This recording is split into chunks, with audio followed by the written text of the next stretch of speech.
गांधी जयंती रे ओडिशा को आउ एक बड़ उपहार देले प्रधानमंत्री। जानतु कौन ता पूर्वरु वीडियो को गोटे लाइक एवं चैनल को सब्सक्राइब करनथिले एबे ही सब्सक्राइब करि नियंतु। आसंता काली अक्टोबर 2 तारिख गांधी जयंती। प्रधानमंत्री नरेंद्र मोदी गांधी जयंती रे ओडिशा को बड़ उपहार देवाकू जाउछंती।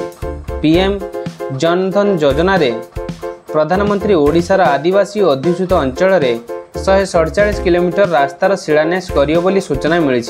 देवगढ़, गजपति, मोहना, रायगड़ा, बालीगुड़ा, मालकानगिरी, गुणपुर, सुंदरगढ़ विभिन्न आदिवासी अंचल रे गमनागमन सुविधा पाई रास्ता निर्माण हेबो।